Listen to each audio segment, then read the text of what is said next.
kuburan. Karena apa? Karena akidah. Karena akidah. Nah, siapa saja yang pecah? Pecahnya Islam yaitu satu, kaum Syiah. Kaum Syiah yaitu salah seorang itu yang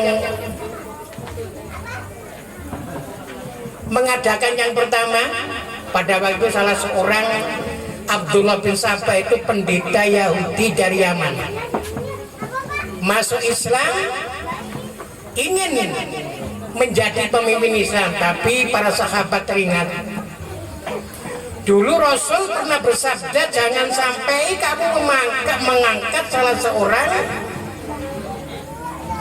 tokoh agama lain menjadi tokoh agamamu ini. Jadi Abdullah bin Sabah itu panas hatinya, masa Sayyidina Utsman tidak ditanggapi, masa Sayyidina Ali pun begitu pula tidak ditanggapi. Akhirnya yaitu menyerbu dari dalam. Islam bisanya hancur, harus dihancurkan dari dalam. Ini suatu pelajaran. Dari dalam akhirnya Abdullah bin Sabah mengadakan yaitu memecah dengan mendirikan faham Syiah. Ya, faham Syiah pecah dari menjadi 22 aliran. Kemudian yang nomor 2, faham kaum Khawarij menjadi 20 aliran.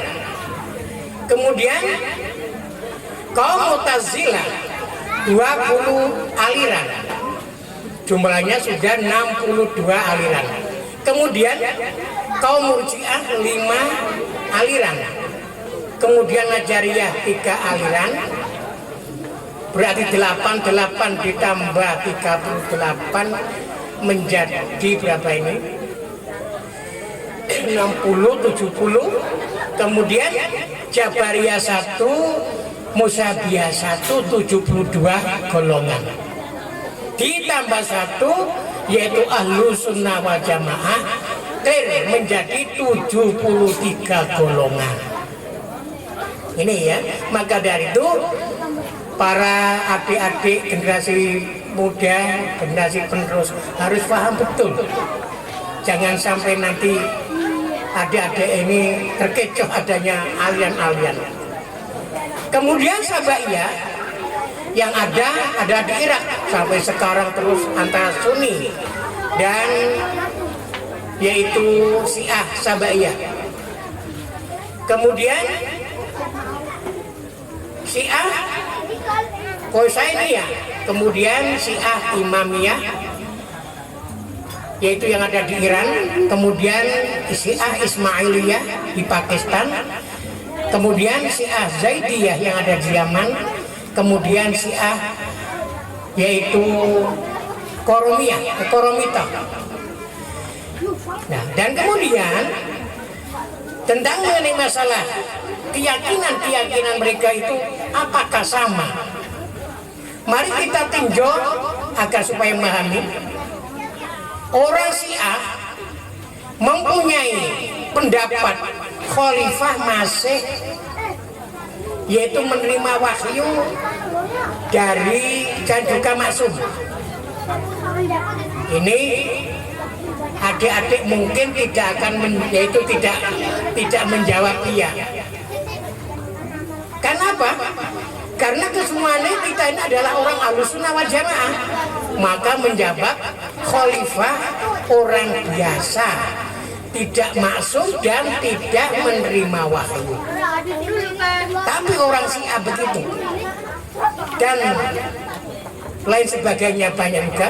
Kemudian Khawarij lainnya. Khawarij sekalian yang membantah kafir, halal darahnya. Ini kebanyakan kata cingkrang. Sholat saja di masjidnya dicuci, kain pakaiannya dijempol saja najis. Kalau bukan sepaham kafir. maka dia mempunyai pandangan yaitu yang membantah pada dia itu adalah kafir. Nah inilah menginginkan negara NII. Maka harus pada ini dari pecahan dari Khawarij. Maka harus berhati-hati betul. Maka di sini saya jauh dari Jember ke sini hanya ingin menyampaikan ini. Nah, untuk Ahlussunnah wal Jamaah, kalian yang membantah belum kafir. Kemudian saya loncati lagi Mu'tazilah. Mu'tazilah adalah yang dijagokan atau yang diajukan tentang mengenai masalah pikiran. Jadi Quran adalah makhluk sama dengan makhluk yang lain. Quran dan hadis di bawah akal. Nah, ini. Wah, banyak ya di sini. Insya Allah ada di Jawa Betuk. Maka sering-sering terjadi clash. Maka dari itu sering-sering saya sampaikan negara supaya jangan sampai keliru. Para hadirin wal hadirat rahimakumullah. Tadi sudah saya sampaikan tentang mengenai masalah yaitu silaturahmi TNI, Polri dan ulama se-Indonesia di Pekalongan pada tanggal 4 Februari. Apakah yang dipertahankan di situ? Silaturahmi antara TNI, Polri dan ulama dalam rangka wawasan kebangsaan, yaitu kita harus mempertahankan 4 pilar. Pilar pertama NKRI, Negara Kesatuan Republik Indonesia, jangan sampai diobok-obok oleh orang-orang yang ingin mendirikan negara Islam. Apalagi sekarang ini ada ISIS, Islamisme, Irak, Suriah. Banser menentang tegas. Sejak dulu memang Banser berani. Banser adalah anak dari Nahdlatul Ulama yang termasuk Islam moderat. Jadi tidak sembarangan. Kemudian yang kedua adalah Pancasila. Keempat, Undang-Undang Dasar 1945, dan yang ketiga, yang keempat, Bhinneka Tunggal Ika. Nah, kemudian tentang mengenai masalah Pancasila, karena Pancasila sebagai dasar negara, Pancasila sebagai way of life, yaitu cara hidup bangsa Indonesia. Pada sidang Dukur Sesudung Wicusakai adalah menyetuskan oleh badan yaitu penyelidik usaha persiapan kemerdekaan Indonesia menghasilkan dasar negara Pancasila, itu dasar negara ini. Satu, ketuhanan yang maha esa, kemanusiaan yang adil dan beradab, kebangsaan Indonesia, kemudian kerakyatan yang dipimpin oleh hikmat kebijaksanaan dalam permusyawaratan, setiap perwakilan, dan yang akhir keadilan sosial. Siapakah yang mendirikan itu? Yang menyetul yang itu yang menjatuhkan dalam sidang Wicusakai, satu, Insinyur Soekarno, yaitu presiden pertama. Mr. A.A. Maramis, kemudian Abdul Qadir Muzaffir, kemudian Mr. Ahmad Subarjo, kemudian Mr. Muhammad Yamin, kemudian Dr. Handes Muhammad Hatta, kemudian Abi Kusno Cokro Suyoso, kemudian Haji Agus Salim yang akhir yaitu Wahid Hasim Romo dari Gus Abdurrahman Wahid. Maka inilah Nahdlatul Ulama tetap mempertahankan dasar negara Pancasila cocok dengan Islam. Pancasila cocok dengan agama-agama lain, baik Buddha maupun Hindu, baik Katolik maupun Kristen.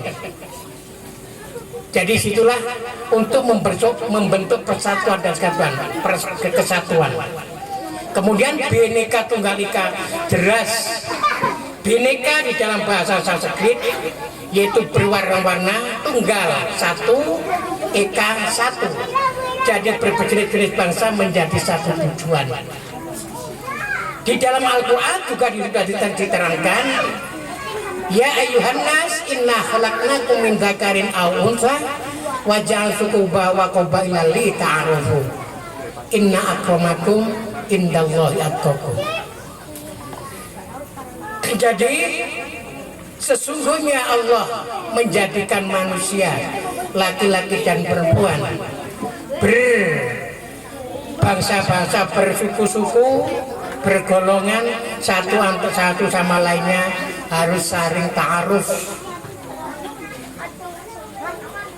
Dan yang paling baik untuk Allah, inna akramakum indallahi atqakum, yaitu takwa kita kepada Allah. Lah inilah.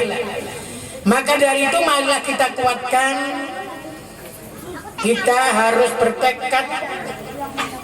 Kemudian keluarga yang ada di sini ini, marilah kita membentuk kesatuan sebagai salah seorang perantauan, mudah-mudahan bisa bersatu padu agar supaya mencari rezeki diberi gampang, murah sandang dan pangan, dan mudah-mudahan yang dagang pun begitu pula banyak badinya, banyak labanya. Kemudian yang menjadi kontraktor mudah diberi keuntungan yang besar, yang halal, yang berkah. Kemudian yang menjadi tuli pun begitu pula diberi kesehatan kuat dan banyak rezekinya, banyak lemburannya. Dan mudah-mudahan yang tidak punya anak selekas mungkin punya anak agar banyak tentram. Ya cukup sekianlah untuk penyampaian saya kepada para bapak dan para ibu. Mari diakhiri dengan doa bacaan Fatihah. Mudah-mudahan apa yang kita harapkan diri dari Allah. Al-Fatihah. Bismillahirrahmanirrahim. Alhamdulillahirabbil alamin arrahmanirrahim maliki yaumiddin. Iyyaka na'budu wa iyyaka nasta'in. Ihdinas siratal mustaqim siratal ladzina an'amta 'alaihim ghairil maghdubi 'alaihim waladdallin. Amin. Allahumma ya Allah ya Ghafar. Ya Allah Gusti Pangeran ingkang Maha Pangapunten, maafkanlah segala dosa kami yang kami sejak dari awal sejak balik sampai sekarang ini ya Allah. Dunia yang kami sengaja, yang juga tidak kami sengaja, dan mohon maafkanlah dosa-dosa orang tua kami dan dosa orang mertua kami, dan kasihilah orang tua kami dan mertua kami keduanya semuanya seperti yang sayangi, seperti menyayangi aku dan menyayangi istriku.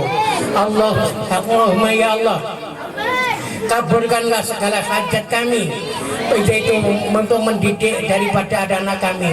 Jadikanlah anak kami menjadi anak yang soleh dan yang soleha, selalu taat patuh kepadamu ya Allah, dan selalu taat patuh kepada utusanmu junjungan kita Nabi besar Muhammad sallallahu alaihi wasallam. Allahumma ya Allah, jadikanlah kami, selamatkanlah keluarga kami, lingkungan kami dari malapetaka, dan selamatkan dari orang-orang yang jahat, dan jadikanlah orang yang jahat supaya ingat kepadamu ya Allah, dan jadikan orang yang jahat menjadi sadar segalanya, menjadi orang yang baik, agar supaya negara ini bisa tentram dan ayem, bisa aman dan tentram bagaikan apa yang menjadi maksud kita semuanya ya Allah. Allahumma rabbana la tuzigh qulubana ba'da idh hadaytana wa hab lana min ladunka rahmah innaka antal wahhab. Rabbana atina fid dunya hasanah wa fil akhirati hasanah wa qina adzabannar. Wa sallallahu alaihi nabi wa alihi wa barik wasallim. Subhana rabbika rabbil izzati yasifun wa salamun alal mursalin walhamdulillahi rabbil alamin. Al-Fatihah.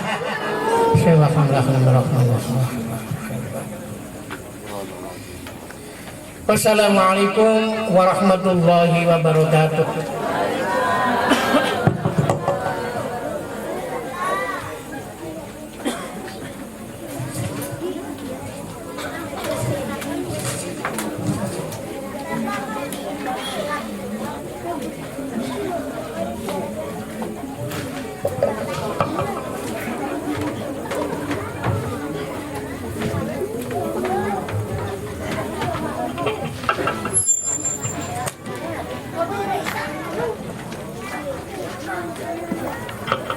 Terima kasih kami sampaikan kepada Al Mukarram Kiai Sepuh Kiai Hasan Subandi yang telah memberikan tausiah untuk kita semuanya.